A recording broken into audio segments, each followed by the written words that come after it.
Nkomeje mu yandi makuru ari kuvugwa mu gihugu cy'u Rwanda kabwire ko moto yagonzwe umupolisi uri mu kazi bimuvira mu gupfa. Umupolisi wari mu kazi yagonzwe n'uwari utwaye moto ahasiga ubuzima. Nyakwigendera yaramaze igihe gito yinjiye mu mwuga wa gipolisi. Impanuka ya moto yatwaye ubuzima umupolisi wari mu kazi yabereye mu muhanda w'igitaka wa Buhabwa uherereye mu murenge wa Murunda akarere ka Kayonza hagana saa 7 z'ijoro ku munsi mukuru wa Noheli.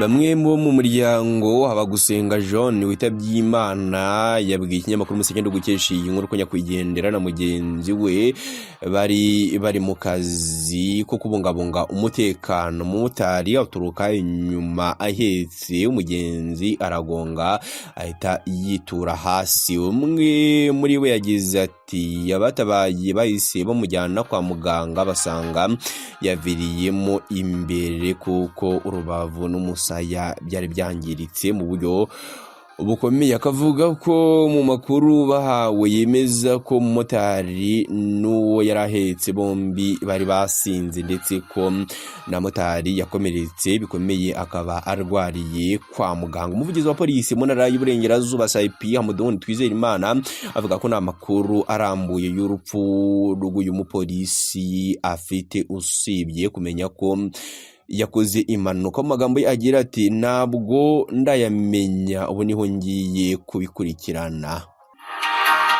Nsoza iyi nkuru kabwire ko nyakwigendera yari afite imyaka 21 y'amavuko akaba ari mu mubare w'urubyiruko 1900 rurutse kwinjizwa muri polisi y'igihugu mu minsi mike ishize. Yakomokaga mu mudogodo wa Kibirizi akagari ka Rwotso umurenge wa Kibirizi akarere ka Nyanza. B'umuryango we bavuga ko umurambo uri ku buruhukiro bw'ibitaro byitiriwe umwami Faisal. Areka acunguze buryo ki umwe